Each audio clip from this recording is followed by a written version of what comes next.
You have exactly 30 seconds to explain why you thought it was acceptable to call my hotel soulless before I have my lawyers make your morning significantly worse than it already is.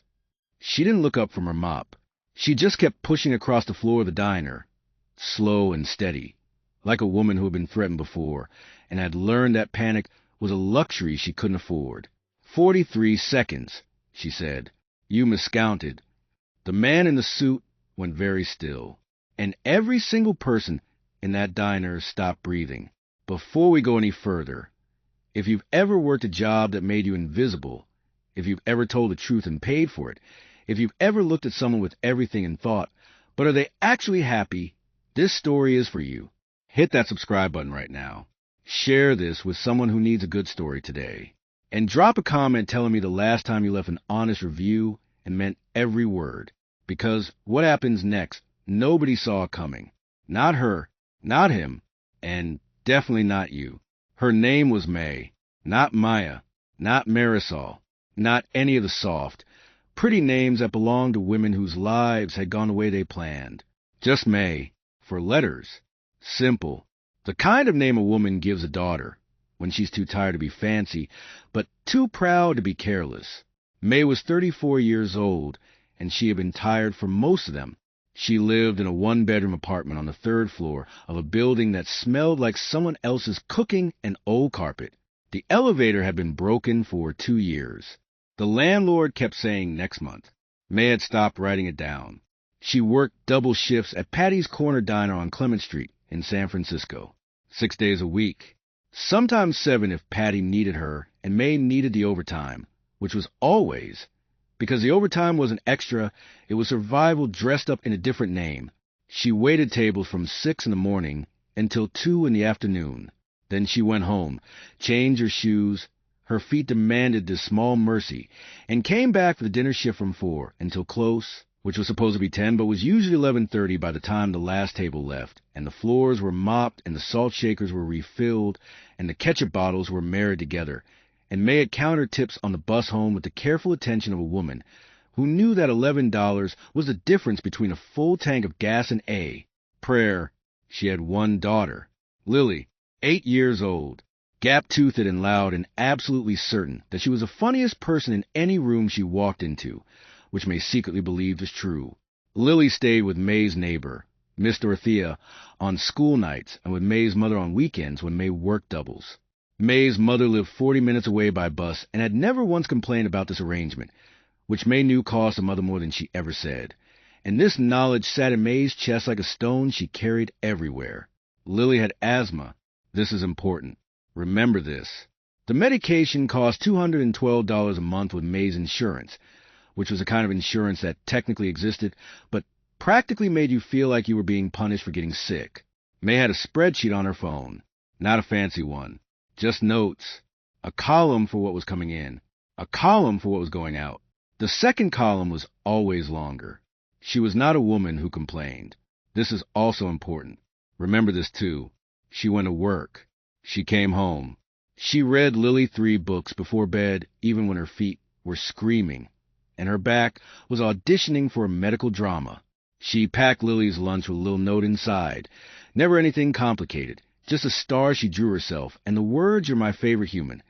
And she did this every single day without fail, because her own mother had done it for her, and it was the one inheritance she had received that cost nothing and meant everything. She was not on social media much.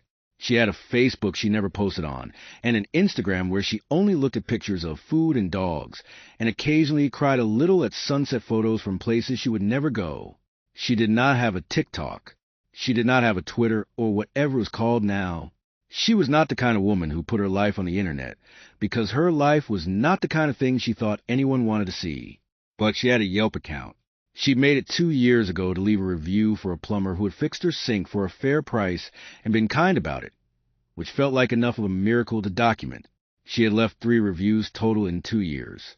The plumber, a taco truck she loved, and now, apparently, the Grand Callaway Hotel. The Grand Callaway Hotel was not the kind of place May went.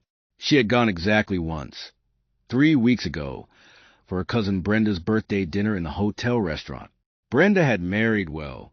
Brenda lived in Marin County and had a kitchen island and used the word curated without embarrassment. May loved Brenda. She also spent the entire birthday dinner quietly calculating how many shifts it would take her to pay for her own entree, which was $42 for a piece of chicken that arrived on the plate, like it was ashamed of itself. The service had been cold. Not rude, exactly, just cold.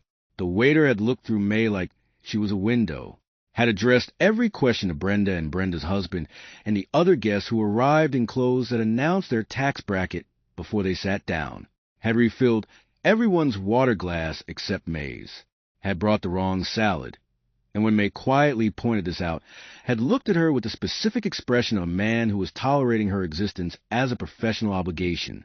The bathroom attendant had been warmer. The coat-check girl had smiled at her.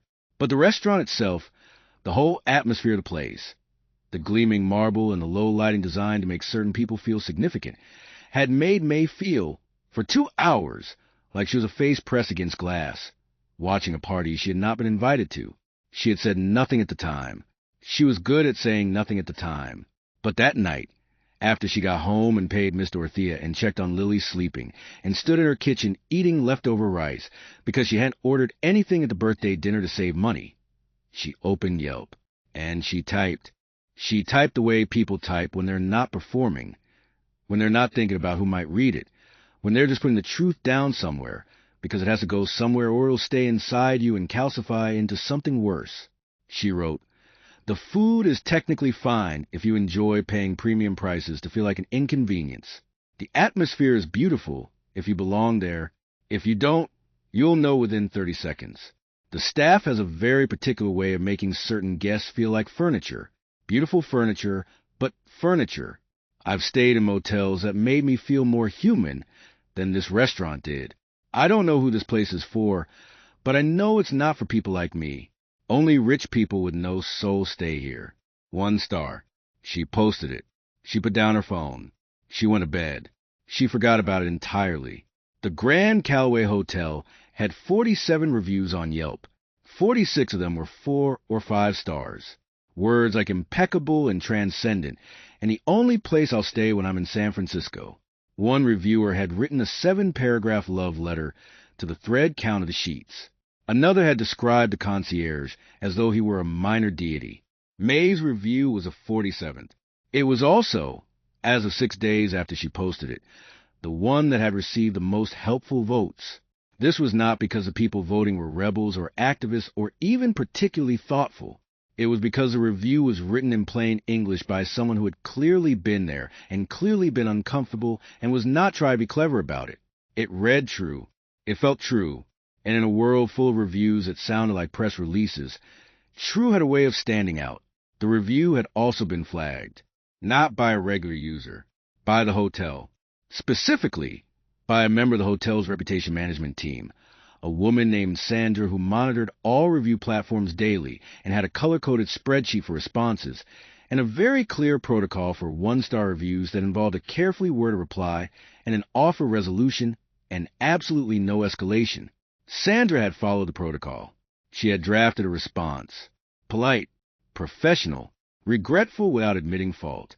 She had queued it up for posting. Standard procedure. And then she had made one small mistake. She had included the review in the weekly report. The weekly report went to the general manager, and from the general manager to the director of operations, and from the director of operations to the executive assistant, and from the executive assistant. Because this particular week the executive assistant had a new distribution list, she was still learning. To the owner. His name was James Callaway. He was 41 years old. He had built the Grand Callaway from a failing boutique hotel his father had left him when he was 26 and broke, and had no idea what he was doing. And he had turned it into something that people flew across the country to experience.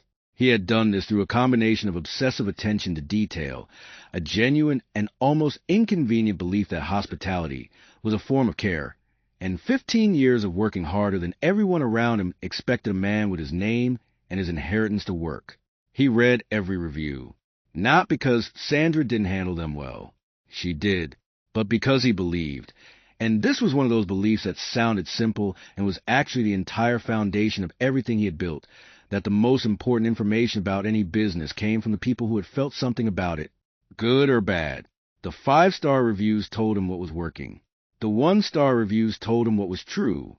He read May's review at 6:15 on a Tuesday morning, sitting at the kitchen island in his apartment on the 14th floor of a building 4 blocks from a hotel. He read it once. He read it again. He set down his coffee cup. He sat with it for a long moment. The particular stillness of a man who has just been told something he did not know he needed to hear and is deciding what to do about it. Then he opened his laptop and started looking. Finding her had not been his intention. He had started with the review itself, reading it again more slowly, parsing it the way he parsed everything. Not for what it said on the surface, but for what it revealed underneath. She hadn't been angry. Exactly. Anger would have been easier. Anger was personal and specific, and you could address it directly. This was something quieter and more devastating. This was disappointment from someone who hadn't expected much and still been let down. He looked at her profile. May W., San Francisco. 3 reviews total. A plumber. A taco truck. His hotel. The taco truck review was warm and funny and specific. She described the carne asada as the kind of thing that makes you believe people are fundamentally good. He'd read that one twice. He called his general manager. He asked about the reservation from 3 weeks ago, the table that had been flagged in Sanders' report. The GM pulled the records. A birthday party. Table of 6. Reservation under a Brenda Whitfield. He had the guest list from the coat check because the hotel took names for coat check as a courtesy. May was on the coat check list. Last name, Whitfield. He had a last name. He was not, he told himself, going to look further than that. He was going to read the review, take it seriously, use it to improve his operation, and respond to Sanders with something genuine instead of templated. That was the right thing to do. That was the professional thing. He Googled May Whitfield, San Francisco anyway. There was not much. A LinkedIn profile that hadn't been updated in 4 years. A Facebook that was private. An old community newsletter from 2 years ago that mentioned a May Whitfield as having organized a food drive at an elementary school on Clement Street. Clement Street. He knew Clement Street. He knew every street in the city, the way you know a place you have chosen to love deliberately. Clement Street had a diner he'd been to once, years ago. Patty something. Good eggs. Bottomless coffee. The kind of place that felt like it had been there forever and intended to stay. He sat with this information for another long moment.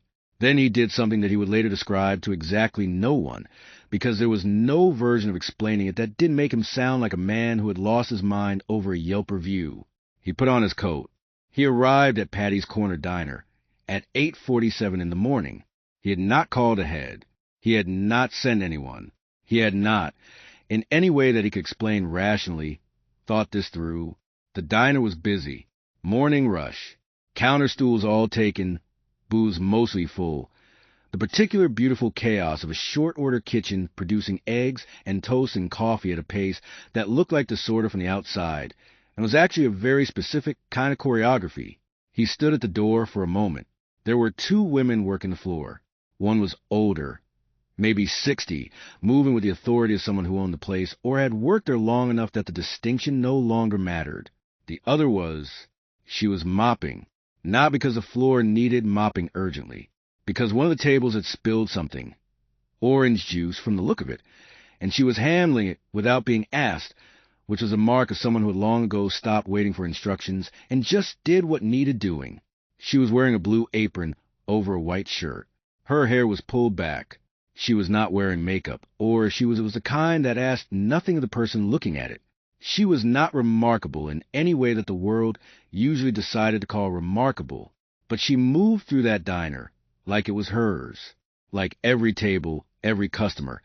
Every refilled coffee cup was a small responsibility she had accepted and intended to honor. There was a dignity in it that hit him somewhere he hadn't expected. He took a seat at the counter. She didn't look at him. She finished mopping. She returned the mop to wherever it lived.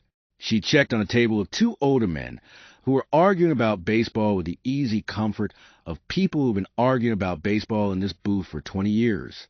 She refilled their coffee without being asked. She said something that made the one on the left laugh. A real laugh, Sudden and surprised, the best kind. Then she came to the counter. She pulled out her order pad. She looked up. Their eyes met. She had brown eyes, the kind that didn't announce themselves but held yours once they had them. She looked at him the way she probably looked at every customer, not dismissive, not dazzled, just present, ready to take the order, ready to do the job. "What can I get you?" she said. He had not planned what he was going to say. In his professional life, James Calloway was known for being prepared, for thinking 3 moves ahead, for walking into every room with a clear objective and a clean plan for achieving it. His director of operations called him the calmest person in any crisis. His lawyers said he was the only client they had who never panicked. He said, "I read your review." May's pen stopped moving. The diner did not stop. The kitchen kept cooking. The baseball men kept arguing. The bell above the door kept ringing as customers came and went. The world continued entirely normally. May was very still. "Which one?" she said. It wasn't really a question. "You call my hotel soulless," he said. She looked at him for a long moment. Not afraid, not apologetic. Just looking, reading him the way you read a room when you need to know if it's safe. "I call it a place where only rich people with no soul stay," she said. "That's different." "Is it?" "One's about the building. One's about the people in it." He thought about this. "And which did you mean?" "Both," she said. "You want coffee?" He said yes. She poured it without ceremony and set it in front of him and waited with her pen on her pad. "You own it," she said. Not a question either. She'd figured it out in the 30 seconds since he'd said, "I read your review." The suit, the hour, the fact that a hotel had a human being who read Yelp reviews seriously enough to come find the person who wrote them. "I do," he said. "And you came here." "I did." "Why?" This was a question he hadn't answered for himself yet, and he was aware that whatever he said next was going to be either true or a reasonable facsimile of true, and that she would know the difference. "Because the review was right," he said, "and I wanted to know what happened." May looked at him. She put her pen down. She leaned on the counter, not close, just the posture of a woman who was deciding something. "Your waiter looked through me like I was a ghost," she said, "for 2 hours. Refilled every glass at the table except mine. Brought me the wrong salad. When I told him, he looked at me like I had asked him to do something unreasonable." She paused. "I wasn't dressed like the other people at the table. I don't think he meant to be cruel. I think he just decided, somewhere in the first 30 seconds, that I wasn't the customer he needed to impress." James said nothing. "I've worked in service my whole life," May continued. "I know how it works. I know you look at the table, and you figure out who's paying, and you calibrate. I'm not naive. But I was there for my cousin's birthday, and I sat there for 2 hours feeling like I was taking up space that belonged to someone else. And then I went home and I stood in my kitchen eating rice out of a container. And I thought, somebody should know that this happened. Not for me, because it probably happens all the time to people who'll never say anything." She picked up her pen. "So I said something. You want eggs with that coffee?" He said yes. She wrote it down. She turned and called it back to the kitchen, and then she went to check on the baseball men. And 2 more tables came in, and the mornings kept going in places like this, relentlessly, lovingly, without pause. He sat at the counter and drank his coffee and watched her work. He came back the next morning. He didn't plan it. He was driving past Clement Street on the way to a meeting, and his hands made a decision his brain hadn't quite ratified yet, and he found himself parked in front of Patty's at 8:15 with no good reason to be there, except that he wanted more of the coffee, which was genuinely excellent. And he was honest with himself in the privacy of his own car. He wanted to see if she'd be different now that she knew who he was. She wasn't different. She said, "Back again," and poured his coffee before he sat down and had his eggs in front of him 8 minutes later, and didn't treat him like a problem or a curiosity or anything other than a regular, which was, he realized, the most disarming thing she could possibly have done. He came back the morning after that, and the one after that. By the end of the first week, he had a stool, not officially, but Patty, who May had quietly informed that the man in the suit was the owner of the Grand Calloway, because May was not a woman who kept secrets from her employer, had told 2 of the other regulars that the man in the corner stool was practically a regular now, And in Patty's taxonomy of human beings, practically irregular was close enough. He and May talked, not deeply at first. She was working. She had 12 tables in a kitchen that ran behind on the weekend, and a coffee situation that required her full attention, and she was not there to have conversations. She was there to do her job. But in the margins, when she refilled his cup, when the kitchen backed up and she had a moment to lean against the counter, when the late morning lull hit and the breakfast crowd had gone and the lunch crowd hadn't arrived yet, they talked. He learned things. He learned that she had grown up in this neighborhood, that her mother still lived 8 blocks away, that she had gone to City College for 2 years before Lily arrived and had told herself she would go back and had not gone back and had stopped telling herself she would because some truths required too much energy to keep carrying. He learned that she had been with Lily's father for 3 years and that he had left when Lily was 4 months old with the specific cowardice of a man who had decided that the life he'd agreed to was not the life he wanted and had prioritized his own clarity over everyone else's survival. He learned that May had never once publicly complained about this, not because she wasn't angry.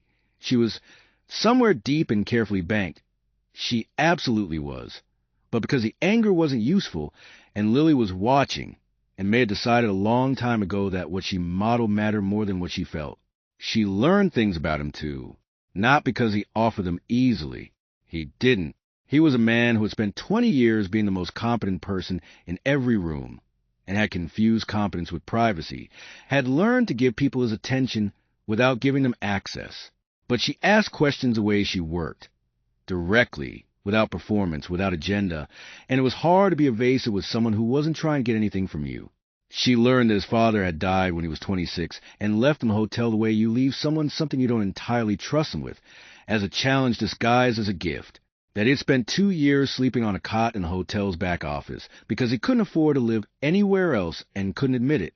That he had fired his first restaurant manager not for incompetence, but for being cruel to the kitchen staff in small, invisible ways that nobody was supposed to notice, and he had noticed because he had worked every position in that hotel himself, including dishwasher, and he knew what invisible cruelty looked like from the inside. That's why the review bothered you, May said one morning. She said it without looking up from the coffee she was pouring. The particular delivery of someone who has figured something out and is being decent enough not to make a whole thing of it. What do you mean? He said. You built that place to be different from what it became. That one table, that one waiter. It's not the whole hotel, but it means something slipped, and you care about what slips. He looked at her. You're very observant, he said. I wait tables, she said. It's the same skill. 3 weeks in, something shifted. It was a Tuesday, early. The diner not yet full.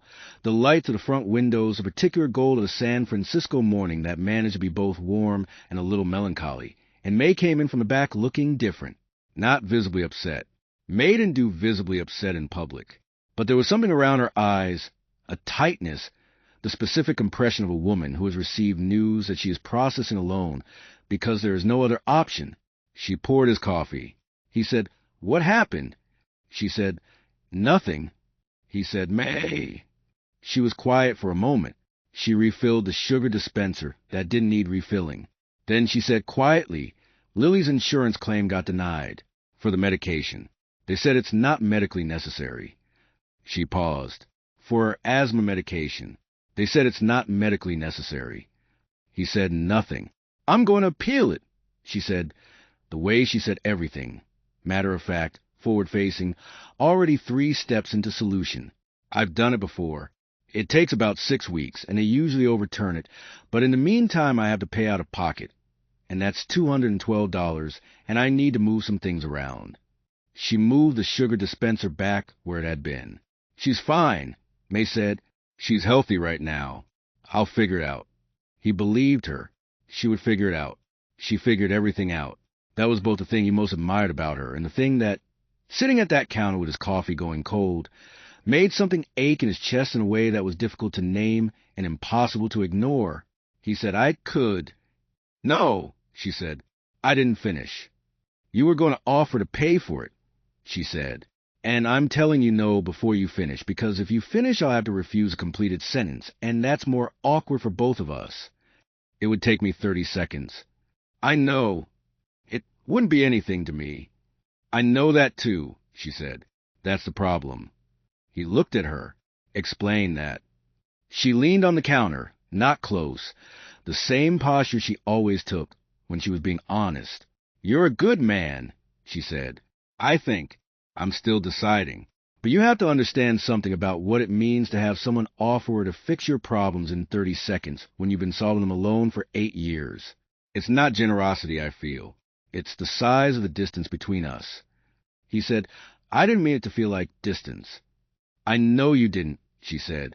That's what makes it hard. She wanted to take an order. He sat with his cold coffee and thought about distance, the kind measured in dollars, in options, in the number of seconds it took to make a problem disappear. And for the first time in a long time, his money felt less like an asset and more like a language he spoke that she didn't or didn't want to, and he wasn't sure what that meant for any conversation they might be trying to have. He did not pay for the medication. He thought about it. He thought about it more than he would admit. He thought about calling Sandra and having her send an anonymous gift card to the diner. He thought about a dozen small architectures of generosity that would let him help without making her feel the distance she described. He didn't do any of them because she had told him the truth about something, and the only adequate response to someone telling you the truth was to honor it.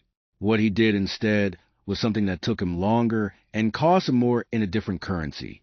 He called the waiter, not to fire him, to talk to him, to sit down in a hotel restaurant on a Tuesday afternoon when it was quiet and look at a man who had been working for him for 4 years and say, tell me what you see when you look at a table.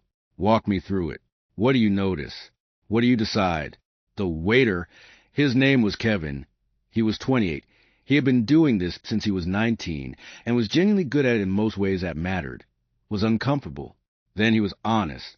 He said, you calibrate. James said, tell me what that means. Kevin said, you look at the table and you figure out who's going to order the most, who's going to tip well, who's the decision maker, and you spend your energy there. He paused. It's not a rule anyone told me. It's just what you learn. You can't give everyone the same amount of attention all the time. There's not enough of you. James said, if you're wrong about who matters? Kevin was quiet. There was a woman at a birthday dinner 3 weeks ago. James said, brown apron, quiet, didn't order the most, probably wasn't going to tip the highest. Kevin's face changed. Not guilt, exactly. Recognition. She noticed. James said, she wrote it down, and she was the most honest person who has reviewed this hotel in 4 years. He leaned forward. I want you to understand something. Every single person, at every single table, made a choice to be here. That choice cost them something, money, time, occasion. My job, your job, is to honor that choice. Every time. For every person. Not the person who looks like they belong here. Every person. Kevin said, yes, sir. James said, I mean it. Kevin said, I know you do. He restructured the service training. Not because of Kevin specifically. Because if Kevin was doing it, others were doing it. And he hadn't seen it because he hadn't looked closely enough. And the fact that he hadn't looked closely enough was its own kind of failure. The failure of a man who had let his success convince him that his instincts were enough when what was actually required was sustained, careful attention. He didn't tell May any of this. He came to the diner. He drank his coffee. He listened to her talk about Lily, who had lost her first molar and put under a pillow, and then stayed awake until 2 in the morning to catch the tooth fairy in the act. And May had been the tooth fairy, and Lily had not caught her, but had come extremely close, and May had spent 5 minutes crouched behind the laundry basket in the dark in her own apartment, thinking she was going to have to explain herself to an 8-year-old. He laughed. He hadn't laughed like that, surprised and entirely unguarded, in longer than he could account for. She smiled at him, not the professional smile she gave the tables. A real one, small and quick, and gone almost before it was there. He thought about it for the rest of the day. The insurance appeal came through. 6 weeks later, exactly as she predicted, overturned. Medication covered retroactively. May had managed the out-of-pocket month with the precise budget management of someone who had been doing financial triage so long it had become second nature, moving money from the grocery column to the medication column, and eating more rice than she preferred, and not mentioning it to anyone. She told him matter-of-factly, the way she told him everything, while refilling his coffee. "That's good news," he said. "Yeah," she said. "You don't seem relieved." "I am," she said. "I just—" Relief and me have a complicated relationship. Every time something gets better, I'm mostly just waiting to see what's going to need fixing next. She paused. "That's probably a depressing thing to say at 8 in the morning." "It's honest," he said. "Same thing, some mornings." He said, "When's the last time something happened that you didn't have to fix? That just happened and it was good, and there was nothing to manage?" She thought about it. She thought about it for long enough that it was its own answer. "Lily laughed so hard last week she fell off her chair," she said finally. "She was fine. It was the funniest thing I've ever seen in my life. I didn't have to do anything. I just got to watch it happen." She smiled. "The real one, the quick one. So, 6 days ago." He said, "Good." She said, "You're easier to talk to than I expected." He said, "What did you expect?" "Someone who wanted something." She said, "Rich men who show up somewhere usually want something." "I wanted to know what happened," he said. "Like I said, and now you know." "Now I know a lot more than that," he said. She looked at him. The morning continued around them. The kitchen, the tables, the bell above the door, all the ordinary machinery of a place that fed people and asked nothing of them except that they sit down and let it. "James," she said. It was the first time she'd used his name. He noticed it. She noticed him notice. "Don't," she said, but not unkindly. "Just clear." "I'm not doing anything," he said. "You're thinking about doing something. That's not illegal." "In this diner it is," she said. "I made a rule when... just now." He almost smiled. "What's the rule?" "No convocations before 10 a.m., she said. "It's a diner. People come here to start their day right." She picked up his empty cup. "You want more coffee?" "Yes," he said. She poured it. The rule, he noted, said nothing about after 10 a.m. He noted this carefully. He said nothing about it, but he noted it. The thing about slow burns is that they don't feel slow from the inside. From the inside, they feel like nothing happening, and then nothing happening, and then nothing happening, and then all at once something has happened, and you're trying to figure out when exactly it began, because it doesn't feel like it began anywhere. It feels like it was always there, and you just weren't paying attention. James paid attention to everything. This was his great professional strength and his significant personal liability. He noticed when the linen supplier had changed their thread count before anyone told him. He noticed when his director of operations was overwhelmed 2 weeks before she admitted it. He noticed, in restaurant he visited as a guest, the exact moment a kitchen fell behind. He noticed May. He noticed that she always checked on the tables with children first. That she remembered how every regular took their coffee, without writing it down. That when someone came in alone and looked like they'd had a hard morning, she gave them a corner booth and let them sit without pushing for an order, just coffee and space and the quiet understanding that sometimes that was what a person needed. He noticed that she was funny in a way that snuck up on you. Not performing funny. Just genuinely, quietly funny. The kind of person who said one unexpected thing in a matter-of-fact voice and left you smiling for an hour trying to figure out exactly why. He noticed that she never asked him anything about money or the hotel, or any of the things that people usually asked him about. She asked him what he'd eaten for dinner, whether he'd slept, whether he'd talked to anyone other than employees this week, which was a question that landed with more precision than she probably intended. She noticed him too. She noticed when he was carrying something. Not stress exactly, more like the particular weight of a person who makes large decisions alone and has done so for so long that the aloneness has become part of the structure, load-bearing, not something to be removed without consequence. She didn't comment on it. She just adjusted, talked less, let the silence be comfortable, refilled his coffee without being asked. She noticed that he tipped extravagantly and then looked slightly embarrassed about it, which she found disproportionately endearing. She noticed that he never talked about his personal life, not about relationships, not about family beyond the father who had died, not about anything that happened outside of the hotel and this diner. As though the rest of his life existed in a compartment he decided she didn't need access to. She noticed this, and she didn't push. She had her own compartments. Lily met him by accident. It was a Saturday, which was unusual. May didn't typically work Saturday mornings because her mother had Lily, and May tried to use Saturday mornings for laundry and grocery shopping and the administrative overhead of being alive. But Patty had called at 7 with a plea because 2 people had called in sick, and May was the only one she trusted with the Saturday breakfast crowd, which was the hardest crowd, families and tourists and people who had expectations and time and the willingness to complain. May had brought Lily. This was not ideal, but it was the only option because her mother had a doctor's appointment, and Miss Dorothea was visiting her sister in Oakland, and May's options were bring Lily or tell Patty she couldn't come, and Patty sounded like she was going to cry on the phone, and May was not able to be the thing that made Patty cry. Lily sat in the corner booth with her iPad and her headphones and a plate of pancakes and strict instructions to stay exactly there, which Lily agreed to with a confident nod of a child who fully intended to honor this agreement for approximately 15 minutes. James arrived at 8:30. His stool was occupied. He took a booth instead, which he never did, and May brought his coffee to the booth and said, "I'm sorry, it's a situation today," with a concise apology of a woman juggling 5 things. He said, "Can I help?" She said, "Do you know how to wait tables?" He said, "I've done it before." She looked at him. He said, "I told you, I worked every position." She handed him a coffee pot.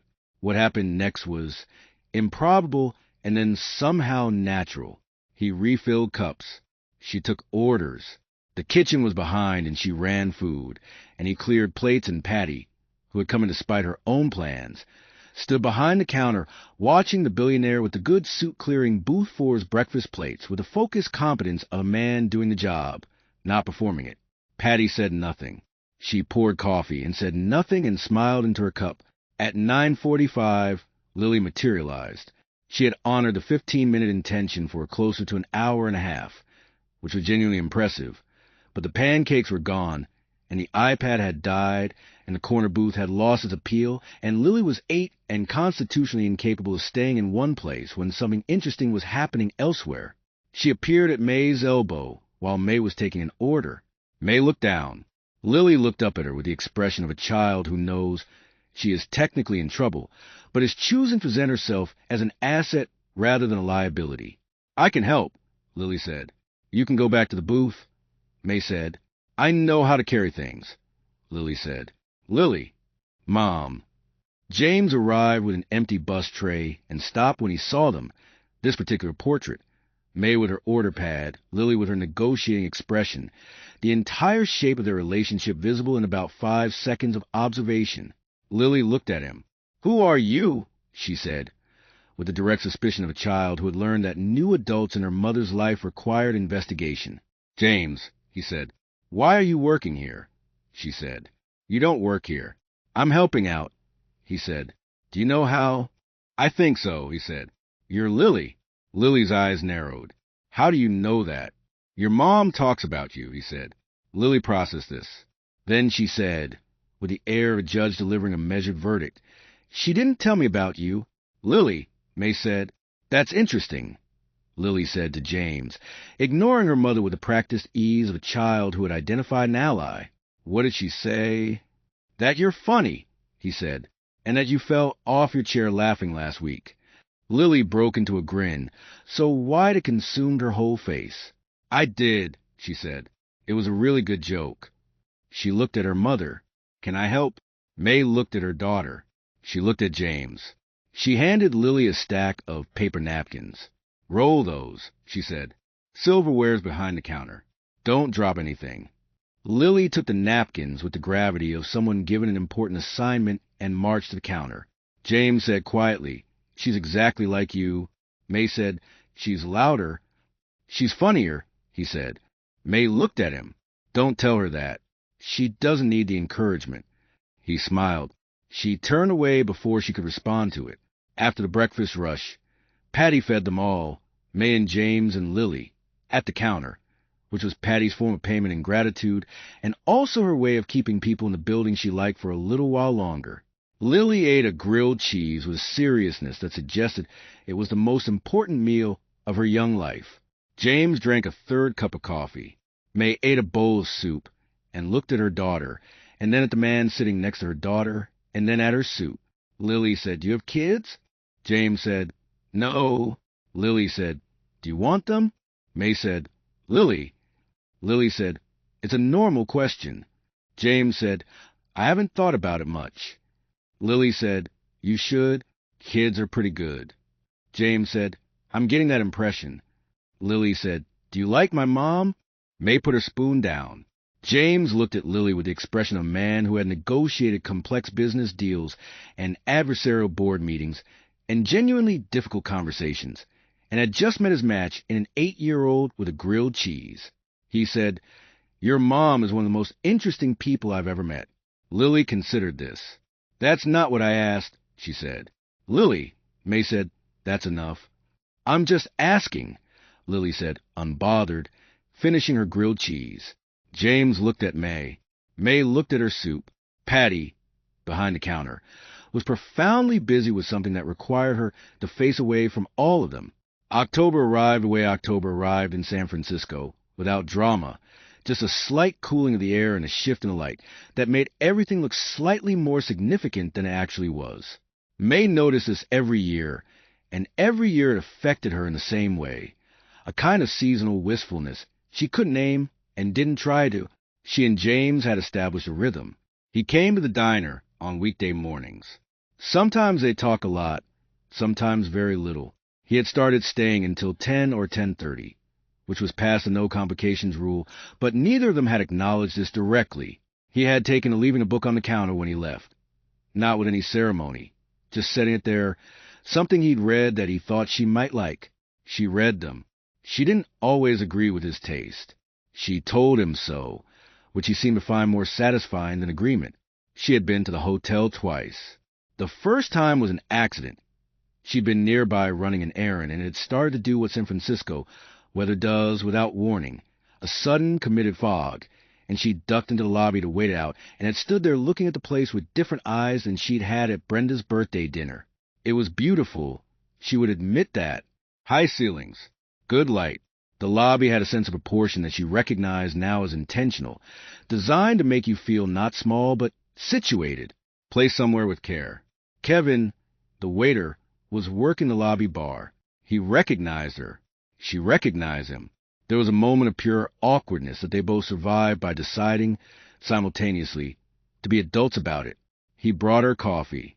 He brought it to her table instead of the bar. He refilled it without being asked. He did not look through her. She left him a good tip and a 2-sentence note on a napkin that said, "I updated the review. You did good today." She did not tell James about this visit. The second time she went to the hotel was intentional. James had asked her. He'd said it simply in the diner one morning without preamble. "Would you come to the hotel?" Not the restaurant. The rooftop. "There's something I want you to see." She'd said, "When?" He'd said, "Sunday morning. Early." She'd said, "I have Lily." He'd said, "Bring her." She'd looked at him for a long moment. Then she'd said, "Okay." Sunday was cold and clear, the specific San Francisco clear that required a coat, but rewarded you with visibility. The bay, the bridge, the hills in the distance, all of it laid out like the city was making an argument for itself. The rooftop of the Grand Callaway was, she didn't have the word for it immediately. It was a garden of a kind, not decorative. Actually a garden, raised beds with herbs and vegetables, some are going dormant for fall, but some still green, and the smell was real, not manufactured, the actual smell of growing things in city air. Lily made a noise like a small explosion of joy. She ran to the nearest raised bed and pressed her hands into the soil and looked up at James with something approaching reverence. "You grew these," she said. "The hotel did," he said. "The restaurant uses them." "That's amazing," Lily said with complete sincerity. May stood at the edge of the rooftop and looked at the city. James came and stood beside her. The distance between them was the width of maybe one person, the specific distance that means something without saying it. "Why did you want to see this?" she said. "Because I thought you'd understand it," he said. "Why it matters." She looked at the garden. A hotel rooftop with vegetables, rosemary, tomatoes spent for the season, something green she couldn't identify, the domesticity of it, the insistence on something real in the middle of all this deliberate luxury. You put this here so the kitchen could use ingredients that grew somewhere, she said. Not to show people, just to make the food more honest. Yes, he said. Nobody sees this, she said. Your guests don't come up here. No. So who's it for? The people who make the food, he said. The kitchen staff. They know it's here. They know where it comes from. He paused. I wanted them to know that I thought about where things come from. May looked at him. The city stretched out below them, indifferent and beautiful. The review really got to you, she said. You got to me, he said. She turned away from the view. Lily was somewhere in the garden, narrating to herself, a running commentary on what she was touching, the way children do when they're so interested in something that they have to put it into words or explode. James, May said. I know, he said. You don't know what I was going to say. You were going to say something careful, he said. Something about distance, or about how this is complicated, or about how you don't have room for complicated. She was quiet. Were you wrong? He said. She thought about it. She thought about it honestly, which was the only way she knew how to think about things. No, she said, but I wasn't going to say it right now. When were you going to say it? When it was more necessary, she said. And right now it's not. She looked at him. Right now I'm standing on a rooftop looking at my city with a man who came to my diner because he cared about a Yelp review. The situation is strange enough without me explaining all the reasons it can't go anywhere. It could go somewhere, he said. James. I know the distance, he said. I know it's real. I'm not pretending it isn't. I'm saying I've spent 41 years being very clear about what's practical and what's possible and what makes sense from a structural standpoint. And it's made me extremely good at my job. He paused. And it's made everything else in my life very quiet. She looked at him. He looked at her. Lily's voice drifted over from somewhere in the tomato beds, counting something very seriously. May said, I have a complicated life. I know.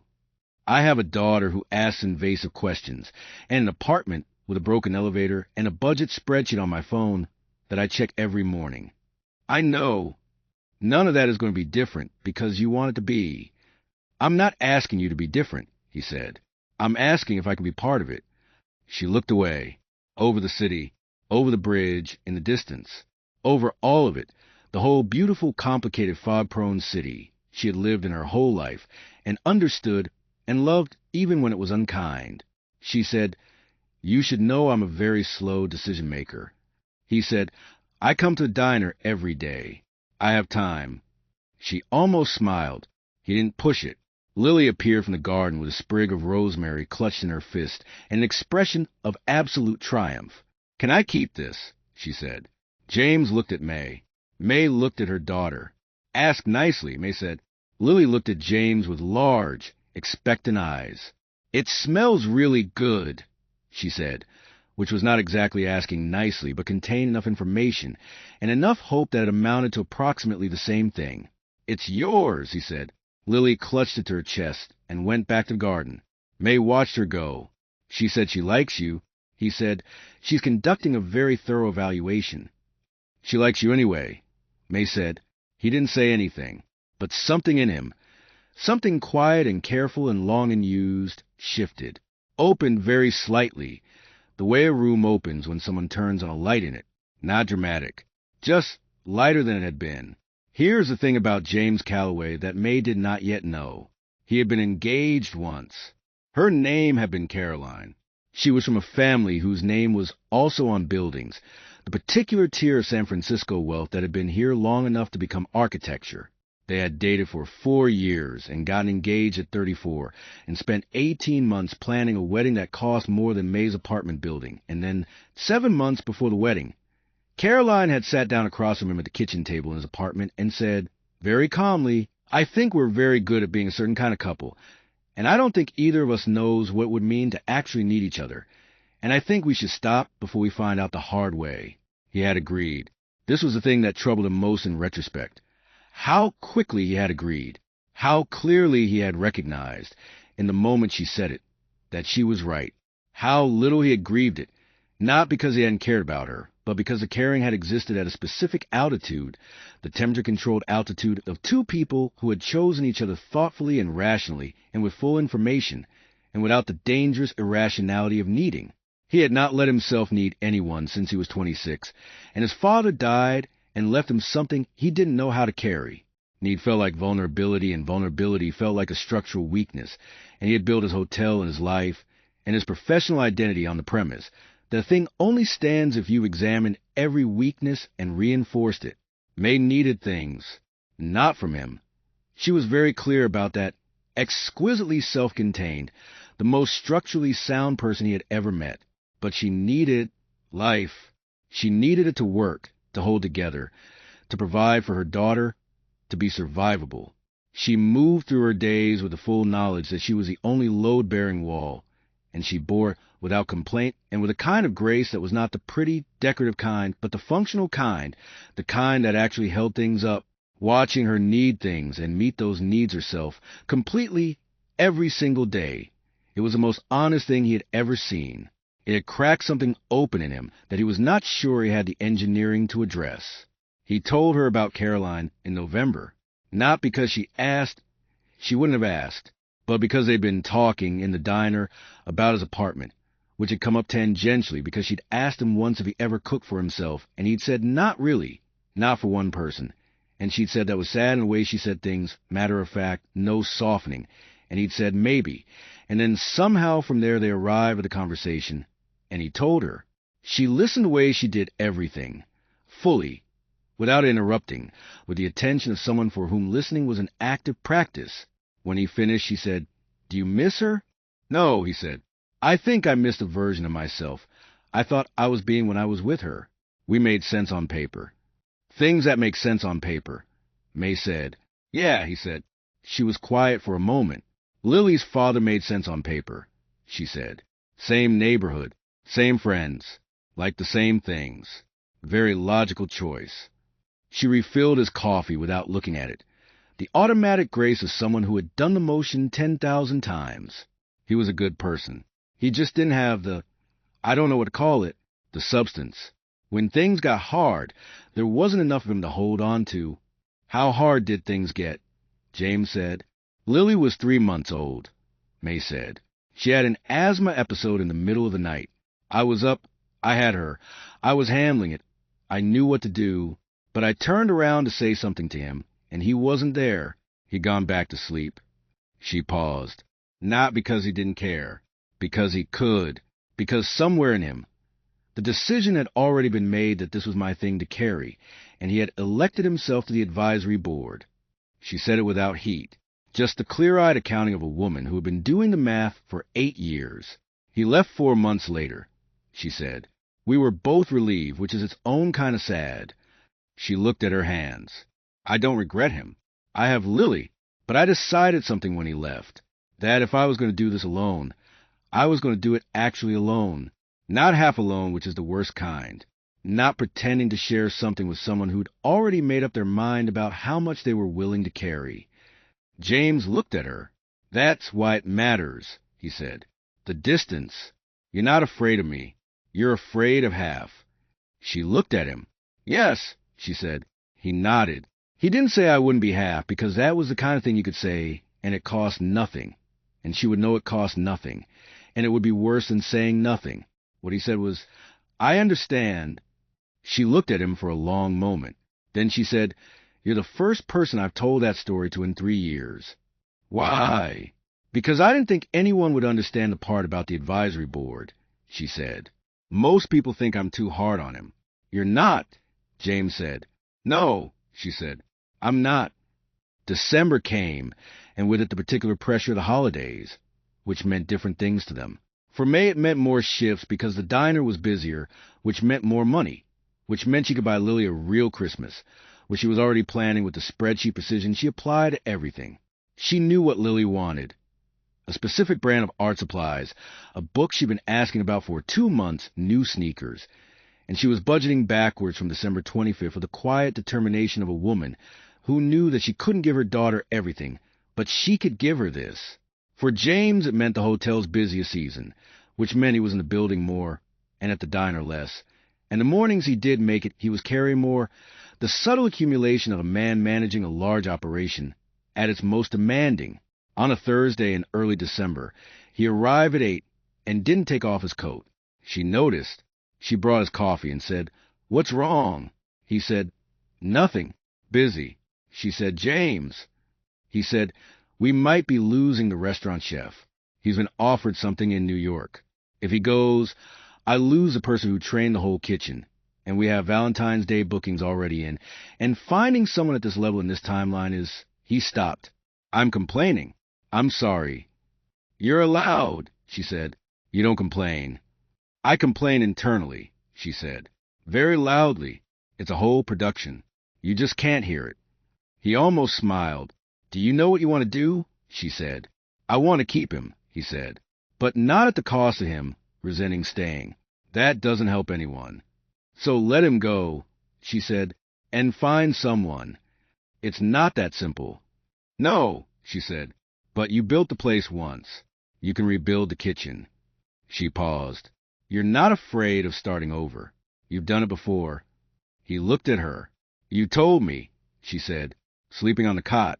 2 years. Starting from nothing." "I was 26, he said. "And now you know more," she said, "so it'll take less time."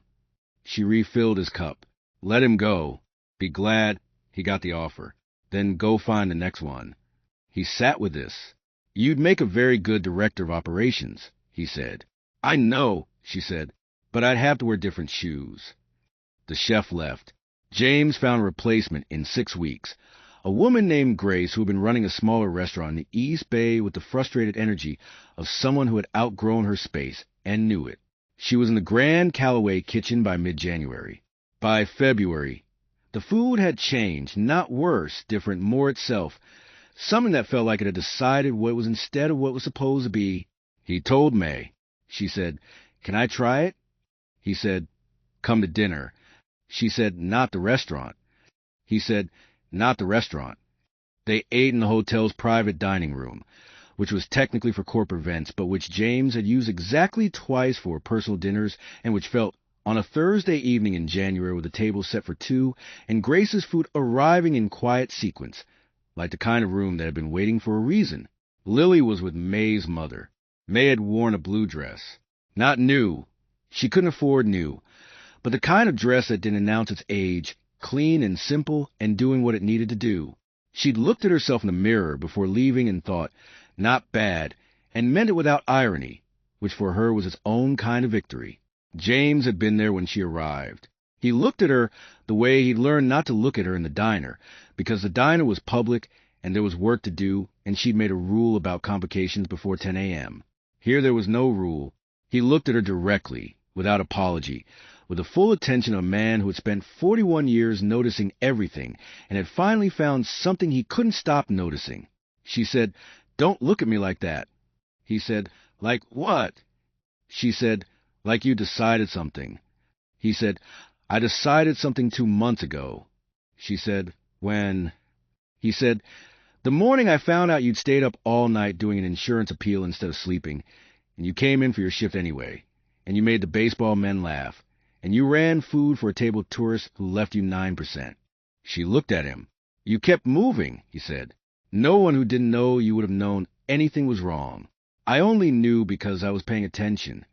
He paused. "I want to keep paying attention, for as long as you'll let me." She sat down. She looked at the table for a moment, at the careful setting, at the glass of water that had been placed with precision, at the small centerpiece that was. She looked more closely. Rosemary. Sprigs of rosemary in a simple glass. The same smell as a rooftop garden. She looked up at him. "That's a lot," she said. "I know," he said. "I told you I'm a slow decision maker."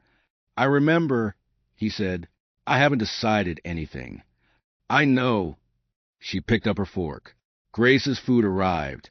Something simple first, a broth that tasted like it had been made with patience, soup that asked you to slow down, and May slowed down, and for 2 hours they ate and talked, and she told him something she'd never told anyone, which was that she'd always wanted to write, had kept a journal for 12 years, had written 3 short stories she'd never shown anyone, and he listened with the same quality of attention. He gave everything important The kind that made you feel, not observed but seen. She told him this and did not feel foolish. This was new. She told him this, and he said, "Will you let me read them someday?" And she said maybe, which was as close to yes as she got on the first ask. He drove her home. He parked in front of her building. She looked up at the dark third-floor windows. She said, "The elevator's still broken." He said, "I know." She said, "I'm not inviting you up." He said, "I know that too." She looked at him. He looked at her. She said, "This is terrifying." He said, "Yes." She said, "Good. I needed to know you knew that." She got out of the car. She walked to the door. She turned around once, just once, and he was still there watching, making sure she was inside, the automatic decency of it, and she thought, he would have done that for anyone, but he's only here for me. She went inside. She stood in the hallway for a moment, at the bottom of the stairs, with the broken elevator sign, and the smell of someone else's cooking and particular texture of her actual life surrounding her completely. She felt something, not resolved, not certain, not any of the things that a decision would feel like, just the terrifying, inconvenient, unmistakable feeling of wanting something. She climbed the 3 flights. She went to bed. She did not sleep for a long time. January turned into February. They were not together. Technically, there had been no declaration, no conversation that arrived at clean conclusion, but there had been the dinner.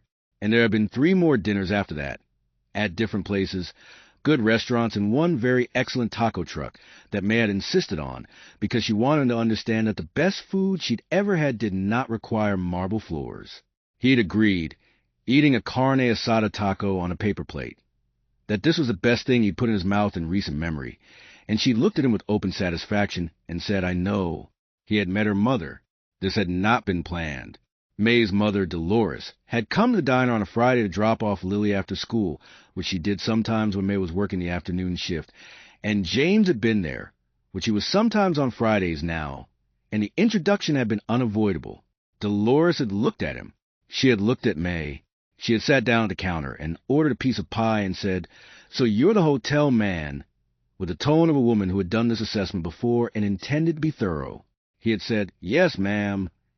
Dolores had said, "My daughter doesn't bring people into her life." He had said, "I know." Dolores had said, "She has Lily to think about." He had said, "I know that too." Dolores had looked at him for a long moment with the comprehensive gaze of a woman who had raised a daughter alone, who knew exactly what it took and exactly what it cost, and was not willing to see it disrupted for something casual. Then she'd said, "This pie is very good," and turned to May and talked about Lily's school project. And James had understood that he had passed some initial evaluation by the narrowest of margins, and that the real exam was ongoing and indefinite. He was fine with this. He respected it. Lily, meanwhile, had progressed in her own evaluation. She had decided that James was, in her words, not annoying, which May had privately informed him was very high praise. She had also decided that she could ask him about hotels because she was doing a school project about different kind of buildings, and hotels were a building and therefore relevant.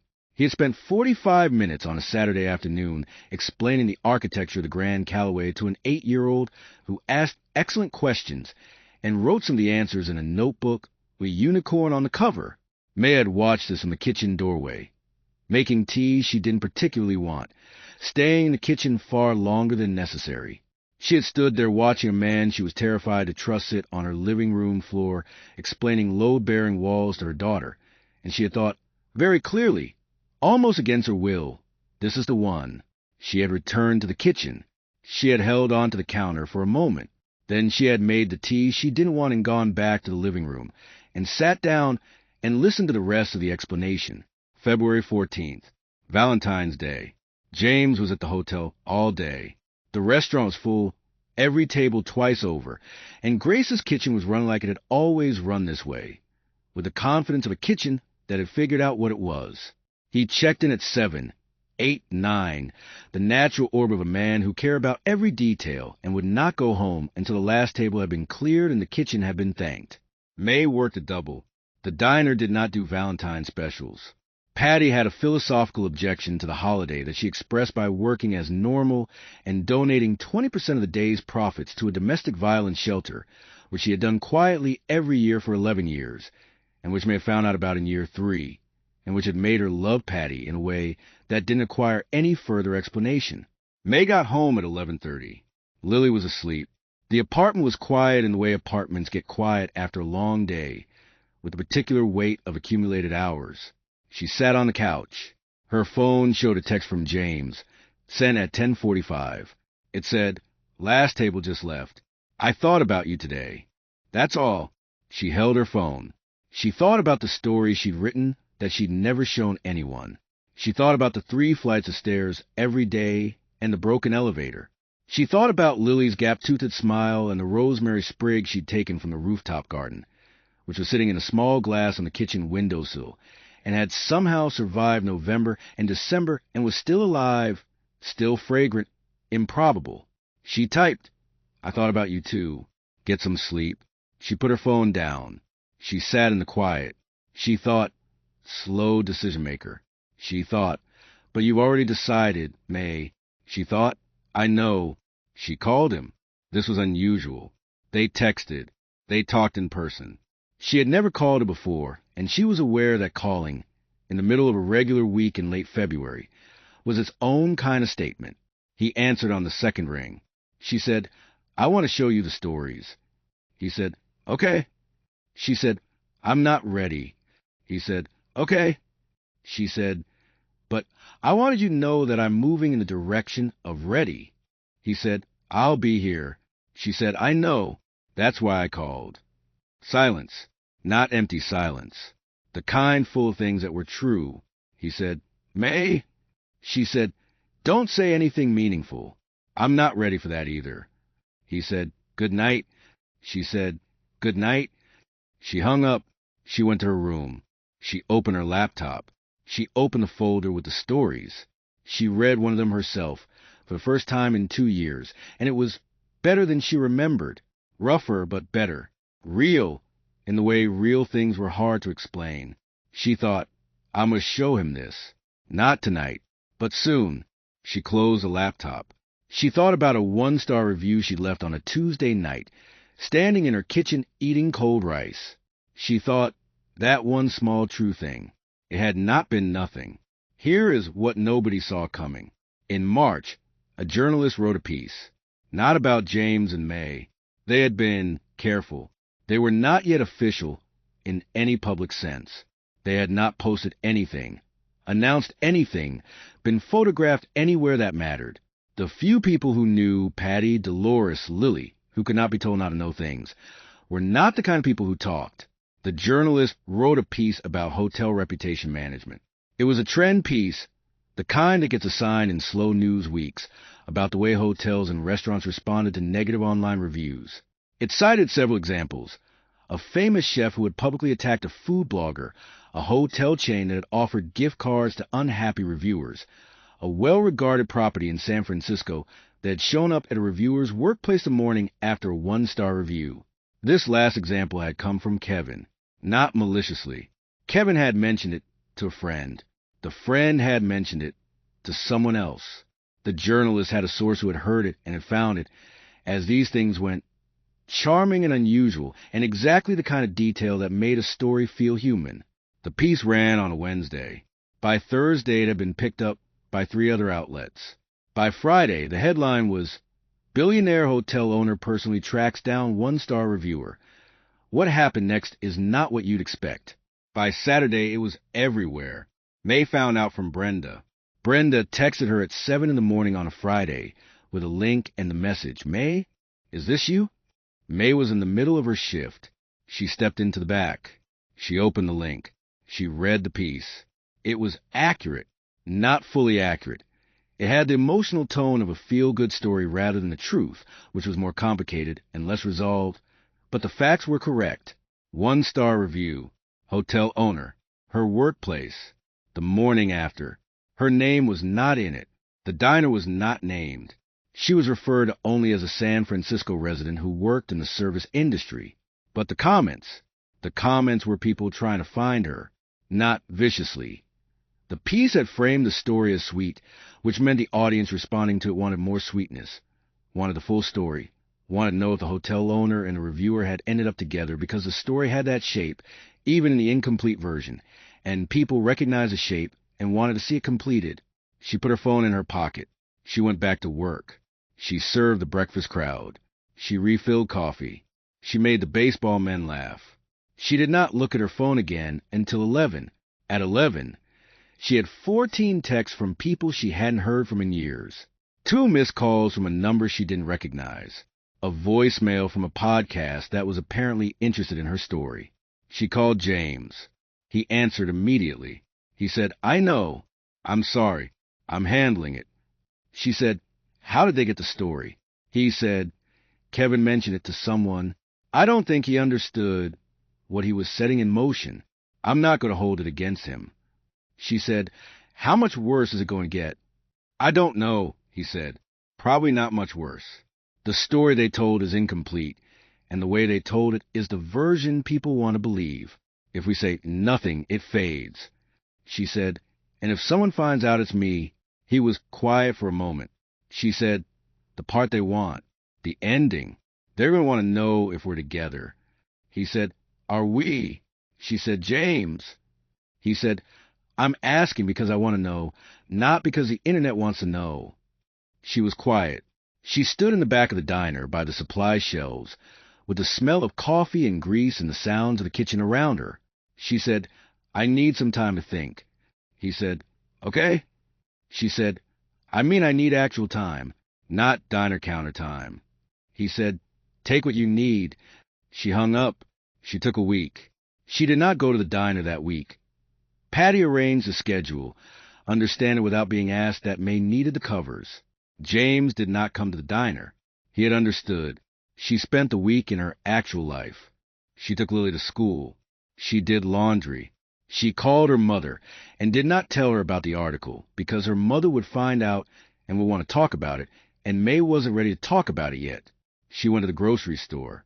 She checked her spreadsheet. She did the small, irreducible work of her actual days. She read the article again on Tuesday and again on Thursday. She read the comments, which she had been trying not to do. Most of them were kind. People who had felt invisible in restaurants. People who had worked service jobs. People who recognized something in the incomplete story. One person wrote, "Whoever she is, I hope she knows she's not invisible to him." Another wrote, "This is the most romantic thing I've read in years, and it might not even be a romance." She read that one several times. On Friday, she walked to the park near her apartment and sat on a bench and let herself think about what she actually wanted, not what was practical, not what made sense, not what fit the spreadsheet. She wanted to show him the stories. She wanted to have dinner again in a room with real food and no performance. She wanted Lily to keep having someone who sat on the floor explaining buildings to her with genuine interest. She wanted more mornings, more of the specific quality of his attention, more of the way he made her feel seen, without making her feel examined. She wanted to not be afraid of wanting this. This, she thought, was a decision, not the grand romantic decision, not the one that resolved everything. Just, I'm going to stop being afraid of wanting this and see what happens next. She got up from the bench. She went home. She called him. He answered on the first ring. She said, "I'm going to show you the stories." He said, "When?" She said, "Sunday. You can come here. Lily will be at my mom's." He said, "Okay." She said, "And James?" He said, "Yeah." She said, "We're together. I decided." A pause. Not a long one.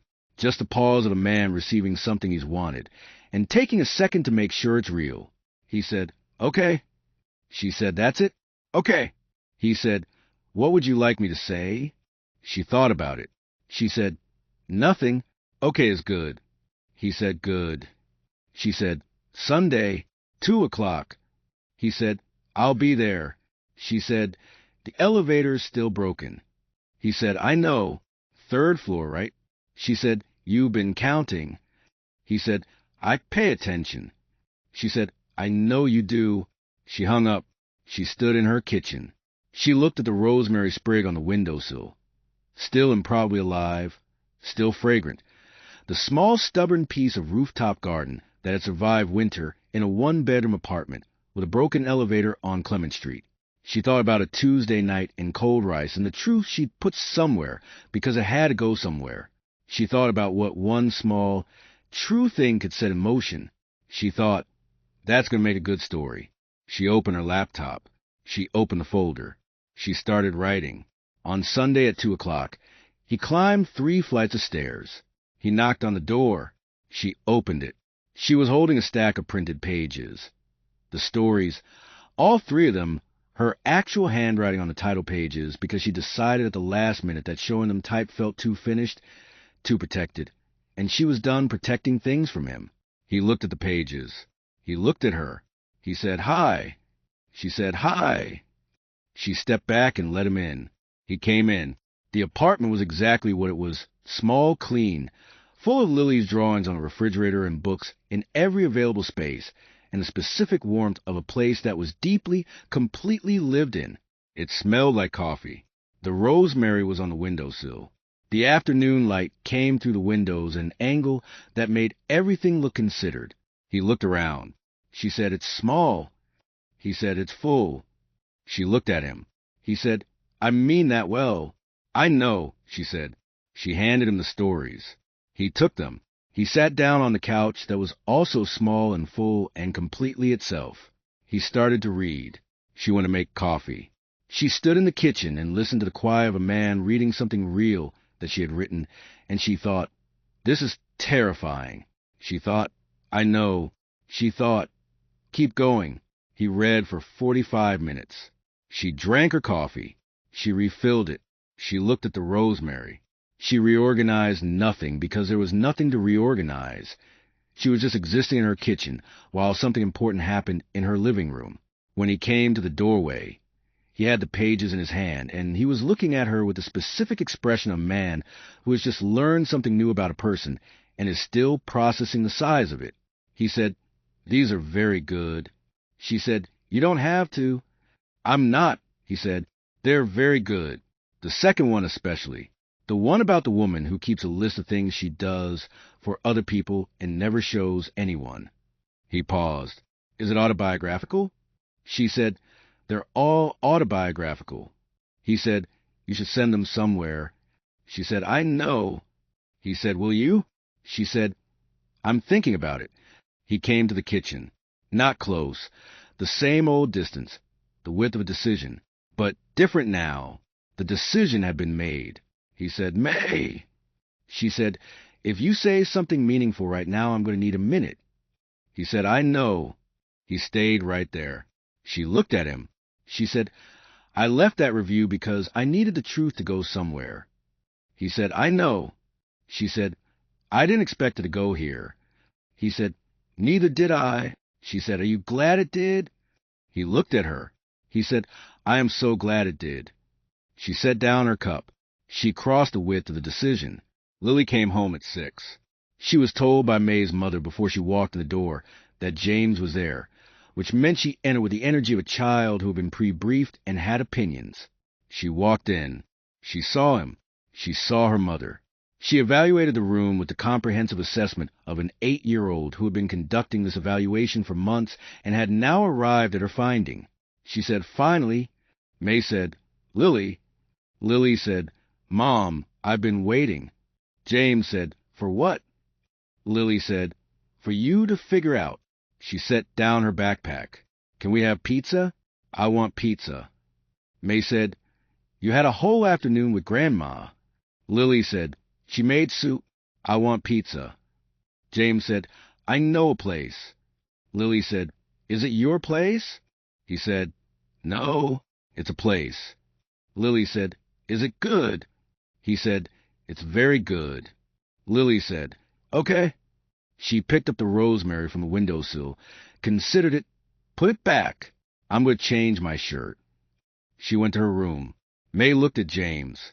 He looked at her. She said, "She's been waiting." He said, "Smart kid." She said, "Don't tell her that." He said, "I know." She almost smiled. Then she actually smiled. He didn't say anything. He just looked at her the way he'd been looking at her for months, with the full, careful, completely honest attention of a man who had decided she was worth every version of paying attention. The elevator in the building was still broken. It would be fixed the following week, not because of James. He had offered. She had declined. She called the landlord herself and made extremely clear arguments about habitability and tenant rights, and had been more effective than money would have been. But because May was very good at making things happen through the application of persistent, organized, specific truth, it was, in fact, one of her greatest skills. It always had been. It had just taken a 1-star review for anyone else to notice. 6 months later, the article about the hotel review was still circulating occasionally, still getting shared, still generating the same comments from people who recognized its shape. The journalist had written a follow-up piece, a short one, noting only that the hotel had significantly improved its service reviews across all platforms and that the reviewer, whoever she was, had apparently made a difference. May read the follow-up piece at the counter of the diner during the late morning lull. She set her phone down. She looked around at the room she knew better than almost any other room. The counter, the booze, the baseball men, the kitchen she could navigate with her eyes closed, the bell above the door that rang every time someone came in with a specific kind of need that a place like this was built to meet. She thought about the night she'd written the review. She thought about cold rice on a Tuesday and the specific dignity of putting a true thing somewhere. She thought about what it had set in motion. She had sent one of the stories to a literary magazine 2 weeks ago. She had not heard back and might not hear back, and if she didn't hear back, she would send it somewhere else, and then somewhere else after that. With the same patient persistence, she applied to insurance appeals and broken elevators and every other thing that required sustained, organized effort in the direction of something true. James texted at 9:43, "Good morning. Also, I found your second story on your laptop last night, by accident while looking for a charger. I read the whole thing. I'm sorry. I'm also not sorry. It's incredible." She texted back, "You're in so much trouble." He texted, "I know. Coffee?" She texted, "Counter's yours." She put her phone in her apron pocket. She picked up a coffee pot. She went to check on the baseball man. He arrived at 10:15. He took his stool. She poured his coffee without being asked. The way she'd been doing it for 7 months now, the automatic grace of a practice made permanent. He looked at her. She looked at him. She said, "The story." He said, "I know." She said, "You went through my laptop." He said, "I was looking for a charger." She said, "And you read the whole thing." He said, "I tried to stop." She said, "And?" He said, "I couldn't stop." She poured her own coffee and stood across from him at the counter. She said, "What did you think?" He said, "I think you should send it today." She looked at her coffee. She said, "I already sent it." He went, "Still, this morning." She said, "Before my shift." He looked at her. She said, "You're in my stories, you know, not by name, but you're in them." He said, "Which part?" She thought about it. She said, "The part where someone pays attention, and it changes things." He said, "Nothing." She said, "It always changes things. When someone actually pays attention." He said, "I know." She said, "I know you know." The diner moved around them, unchanged and continuous. The kitchen, the tables, and the bell above the door, and the baseball men, and all the ordinary, irreducible work of a place that fed people and asked nothing of them except that they sit down and let it. May looked at the man across her counter. She thought, a 1-star review. She thought, one small, true thing. She thought, look where it goes. She picked up her coffee pot. She went to work. She gave his hotel 1 star. He showed up at her job the next morning. Neither of them knew it was the beginning of something they'd both spend the rest of their lives being grateful for. But that's how it usually is. The things that matter most start small. They start true, and then they go.